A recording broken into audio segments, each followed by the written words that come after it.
So this time we're at Turkey Run State Park in Indiana somewhere, and here's our situation.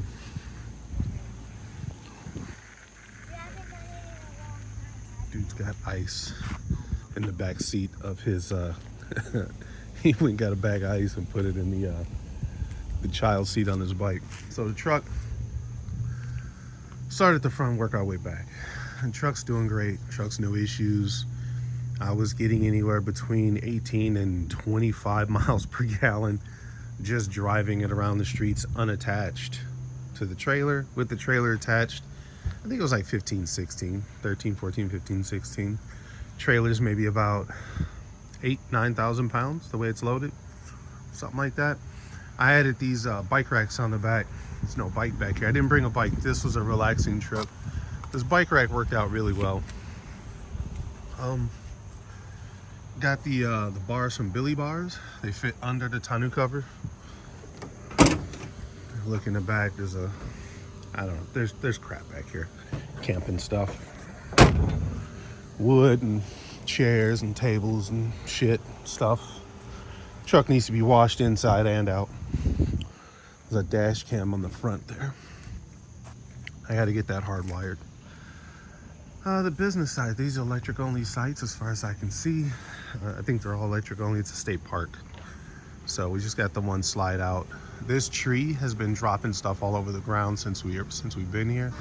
So before we leave and we bring that slide in, I'm gonna have to climb up there, get my ladder out. I can see a leaf on top of it right now. And climb up there and clean that off. Alterations and changes on this side of the trailer, not much. One of my hose storage things underneath fell down, and I had to remove the second one. I had to remove it. I made those jack stand pads, those stabilization pads, put handles on them out of some scrap wood. It's just treated dog ear fence things, fence boards, and then that's just a regular like pine, like 2x8s or 2x6s. I think it was. I had some 2x12 somewhere, and just made these pads. This one's getting the most wear out of it, it looks like. I don't think anything up here has been different. So there's been a lot of noise. So we're right at the entrance. The entrance is literally that little brown house right here. We're right here at site 90. My truck's parked over the actual number. Can you see it? Nope. It's way under there. There's a bunch of garbage cans. The dump station's back there. It's almost 2 o'clock, so you got a lot of people trying to get the heck out of here. But it's a bunch of noise from the road and stuff if you stay at the front. If you're further back inside, again, another camper leaving. If you're further inside, you don't hear all that noise. All right, more changes. Nothing really to the outside. There's the wife. So we got our rug out here. It's you can see there's crap all over it that's fallen from the tree. Mini acorns? I don't know what they are. I should know what kind of tree this is. I don't. It's huge though. We have a couple of these tables, 3 of them, and 3 table covers that go with them. We made these trip. These covers for the stairs. I actually bought some. Camco makes some. We've been crushing cans. But I made these. Just put grommets in them, and the springs are also from Camco, and it worked out really well. Otherwise, the stairs get a little slippy. They're metal. Close that up. You gotta slam that door. Water. So that's the water inlet, and we had to go over there to fill up our water jugs. We had 2 6-gallon water jugs, and then carry them back over here. What we could have done is go over to one of these or another water fill station, and we could have actually pulled the trailer up to it and just filled our fresh water tank that way too, with a hose. It would have only taken, I don't know, 5 minutes maybe. I installed these lights, and there's a controller right here. You can turn them off, on. You can change the color, the beat.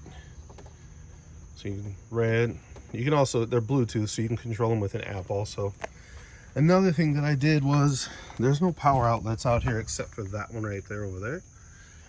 but I needed some place to plug stuff in. So I installed a GFCI outlet, and so I got four 3-prong ports back here. They're 110, 15 amp plug-in, so that works out really well. Did I do anything else back here? I don't think so. No, that's it. Oh, here's our first sticker. Like I said, we're at Turkey Run. So we're gonna start getting stickers and putting them on the back of the RV. Here's where I've been lounging for a lot of the trip. This trip was a chill trip. We just went to Nashville Shores like 2 weeks ago. We were there for like 10 days, 9 or 10 days. And that was just, that was go, go, go, go, go. This trip is just a real, you know, just a chill trip. Bought some firewood. The fire rings here are pretty nice. The pros are they're a decent size. They're low, so you can get heat onto your legs and ankles, because there's a lot of them that I've seen that have been really tall, and you don't get heat down by your feet, especially when it's cold. Cons, if people are sitting on the other side, they can't feel the heat. It's nice that you can cook on it, but not necessary. Another thing that I added, speaking of cooking, is I added this top. You can see little things and rain and stuff. This cover that goes over the Blackstone, so I don't literally have to put the Blackstone away, or the underside of the Blackstone is starting to rust, because I'll just flip the top over, and so that takes care of that. Nice and neat and tidy. It rained a lot last night. You can see puddles back there. The ground is still pretty wet over there. The ground is wet back there behind the trailer, and so there's only a couple chairs out. My gravity chair broke, my red one. Hers is fine, it's just tucked away so it doesn't get wet. We started crushing cans because we were in Nashville Shores. We had like 4 bags of recycling to bring back. Most of it was aluminum cans. I try not to bring glass out here. All right, the wife is inside here. I don't know what she's doing. I do want to show you one other thing here. Just one thing. It's inside. It's back here. All right, so this whole situation is like a hidden bookcase. So let's open it and get the ottoman out of the way. Laptop is there. Open this. So this stuff back here, I installed an omnidirectional Wi-Fi, Bluetooth, blah, blah, blah, GPS antenna on the roof, and it's right above this hole in the back corner. It's only about 9 inches around. Just drilled a hole in the seat in the roof and mounted it up there and caulked it all up, so it's all good. If it leaked, this would be wet right here, and I put silicone around it and everything, so it's fine. These are the antenna wires coming down. This is the PepWave router that's currently plugged in, and it's hardwired into the DC outlet. So this is a 15 amp circuit. These 2 wires going through this blue tube. Blue tube goes around, goes down, and it goes all the way into the circuit breaker box where the DC stuff is. But up here, this will let me terminate more DC stuff up here. So if I want to install, I don't know, if I want to install anything else up here, I have a mounting. I can mount it to this board just like I did that router, and I can run everything. Yes, it is double fused. There's another, I think, 3 amp fuse in here somewhere. I know this is all boring and technical, but this is all to say that I have rolling Wi-Fi. It's got a Verizon card in it. I think it's 300 gig a month. We pay like $100, $150 a month for that. The wife needs it because she has to work from the trailer at times, and she needs good, stable internet, and it has worked out very well for us. And because it's connected to DC and not AC, even when we unplug from shore power, we still have this connectivity as long as the battery is on and charged, or it's hooked up to my truck, one or the other. This is just a giant pantry. Most of the stuff she keeps in here is actually out. We try not to go in and out of this too much. The Dutch oven doesn't even belong in here. It should go outside in the outside kitchen. You can see all the extra crap we have. On the back of the door is where we keep the brooms and stuff. It's where that should be hanging, but it's not for whatever reason. We bought these to keep all the upper cabinets closed because they sometimes they come open when we're in transit. And so we just put them on there like this and tighten them up. This is not easy to do with one hand. Oh, there, like that. And then that stays closed. So that's a problem up there. That's a problem over here. This refrigerator is supposed to latch close, but yes, there's White Claw. But if you look, I had to remove some material here because this is where the latch was hitting, is right on this edge. It wasn't hitting where it should be, up in this sweet spot up here. So I had to take out a little bit of material. That worked out just well. Now when you shut it and you try to open it without pulling this, see, it won't open. What else? That's kind of it. Our neighbors out there. JBL speaker, that thing is loud as hell. Again, we took the dinette out and we put in a table and chairs. This has worked out for us very well. Right now, the table is in a position that we normally travel with it in because we haven't had a need to move it. Otherwise, we'll turn it 90 degrees perpendicular to the wall, and the chair will go back in the corner. We only have the one chair because it's just two people. Upgraded this thermostat to a digital one. It works out a lot better. Here are those jugs. And last but not, oh, well, there's two things in here actually. I installed a vessel sink and a new faucet. The old situation was pretty cheap and plasticky, and it was something was leaking. And I think I know what it was, and so I changed the situation up, and here we are. I don't want to get too into it. It's all very stupid and technical, but this works really well. It's got a stopper. So the funny thing is I needed something quick. So this is a temporary solution, basically. This top here. This top I made. There's an extra little lip on it. It's just wrapped in white vinyl. Literally, it's wrapped in white vinyl. So when I get back, I have a surprise as to what this is going to get upgraded to. It's actually pretty cool. About a month ago, I installed a Max Air fan up there. And it's remote control. So we can turn it on.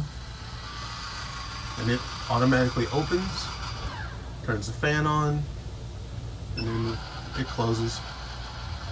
We can have that on and going when it's raining out. Just keep the remote right here. The remote needs line of sight. That is a different shower head, and because I needed more room in the shower, we installed this weird shower bracket thing that kind of comes out further. It's really hard to see in this tight bathroom, but you can kind of get the idea that it goes in and out, and it just gives a little bit more room. A couple of towel hooks here. The last thing that actually is in the bedroom, I didn't buy and install a TV, a 32-inch Samsung, so that worked out. The Levelmate Pro, when I pull in, I can actually see if I'm level or not and how much to fix it by how many inches or whatever. But here's this fan that comes down and it can be moved around, and you turn it on. And the fan is nice. It works off of DC power. But in my haste to install it, I messed up.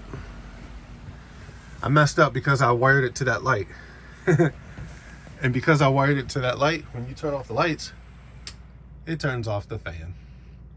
When you turn back on the lights, you have to turn the fan back on, because that's how that works. Otherwise, I think that's it. Oh, this door, the original latch mechanism was like a button, and it broke. And it was screwed into this part of the door, but if you look, come on, the door is nothing but styrofoam on the inside. And where they drilled into the door and put that, it's just this really thin veneer right here. And so that was never gonna hold, so that eventually pulled right out. Back further a little bit, there's actually wood right here to put the door together. So yeah, that door is just filled with styrofoam because that's Most doors are filled with styrofoam, I suppose, if they're not solid wood doors. But this works a lot better, and that's it. It works really, really well. Another tiny thing is upgraded. This guy down here, that was a plastic one down there, and it would get off track and the door would get stuck when it was fully open. Really annoying. So when you open this totally, the old one, the back end would actually kind of come up a little bit and it would stop the door from going back. So you'd have to lean down, push that down. But now that's a completely different latch down there. Just little things, quality of life stuff. Put this back. Well, only need that open if we're traveling. I'll fill this with wood fill and make it so that that hole's not that obvious anymore. I really like the sink situation. That worked out really well. Underneath, I had to cut the, I don't know if you can see it, I had to cut the pecs, and I put those quarter turn on-off valves on there, because apparently in RVs, they don't believe in on-off switches. If you turn the water pump on, everything's on. You can't shut individual things off. So having these underneath is pretty important. I'd like to do this for the kitchen sink too. Things left to do in the trailer. I don't know. That was kind of it, you know. This is how it looks like when we use it. Not messy, but not clean either.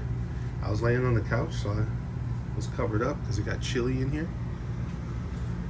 Got a little sign, "This is us," hanging up in the back corner. That's just hung up with some command strip Velcro things. I would love to put some more outlets around here, some more powerful outlets. These USB outlets are, I think, are only like 1 amp a piece. I'd love to put some higher amperage ones in here so we can actually charge tablets and phones a little bit faster, or at all. But that's it. This flashlight gets used all the time. And that's it. That's a tour of our current campsite. And we got to finish the video showing off where the ladder hit the siding here. Yeah, I did that. It's the dumbest thing ever. I had the awning out. I leaned a ladder against the awning, not knowing that if you put any pressure on the front of the awning, it'll make the whole awning kind of retract a little bit, because it's just kind of, I guess, spring extended. As the motor turns to unravel the doggone canopy up there, there's springs, I guess, that are pushing against it to push it out. But if you push against it, it'll collapse the whole thing. It collapsed. The tip of the front of the ladder hit against here, and I fell on the ground. So the ladder did that. Well, I did it, but the ladder did it. That's kind of it. This is our little site. I made this sign at my job. It came up pretty good. I'd love to see it much larger though. Much larger. But this is our entire situation here. Chilling at a state park. The wife's over there reading. Most people have left because it is Sunday and you got to check out by 2. A lot of people are gone. It's pretty quiet.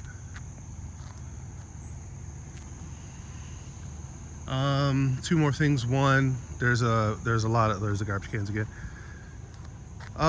Apparently if you come to Turkey Run, you have to you got to go kayak or whatever on the river. That's a whole thing. So people tubing, kayaking, canoeing in the river.